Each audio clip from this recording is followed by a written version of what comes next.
All right, guys, DragBoss here. Just giving you a little update on the 409 Cleveland.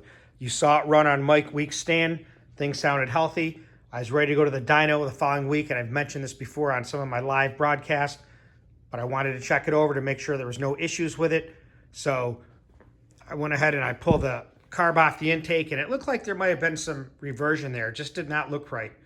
So I investigated it further, and you'll see this video kind of shows you how I diagnosed it and went about that process.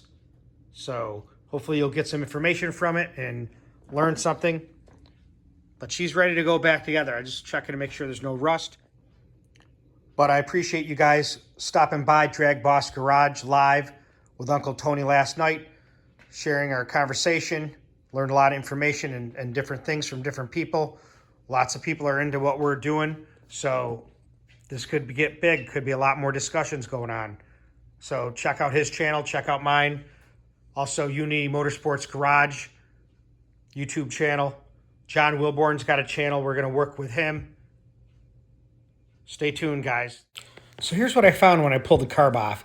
Now, I didn't know if that was reversion or a little blow-by, but it looked contaminated when I compare it to the other intake ports. You can see how clean they are. So I started investigating. I got my borescope out, and I started looking into the port to see what I could see. And this is an intake port number 3. That's the titanium intake valve. And then you can see what looks like the seat. It looked a little irregular. Wasn't what I was expecting to see. So I pursued this with a cylinder leakage test, put air to it. I did have a leak. I could hear it. So I sprayed a little WD-40 in there. And there were some bubbles that you can see in the next video. And you could hear it.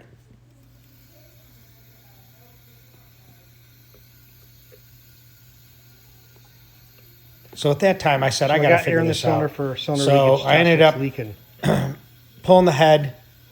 You could see here the cylinder head shows that the number 3 intake valve has some leakage there. So I didn't know if the seat was screwed up or the valve was bent or had a problem with the valve face itself. So I took it apart. It looked a little irregular in here. You know, I don't know that much about valve jobs, but it didn't look perfect to me. So I wanted to make sure that there wasn't an issue with the intake valve itself being bent. So I checked that out, and it wasn't. So I contacted Darren Morgan. You know, he's like, lap the valve, see what you come up with. I did. It didn't look good. It looked a little irregular there. Just didn't look right.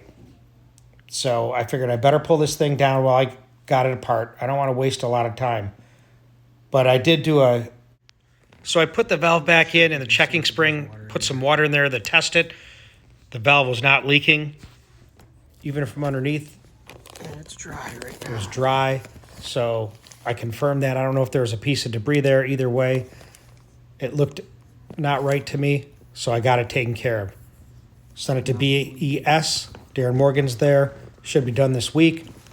Exhaust ports themselves look good because I want to get this thing back together so I can ready to do this.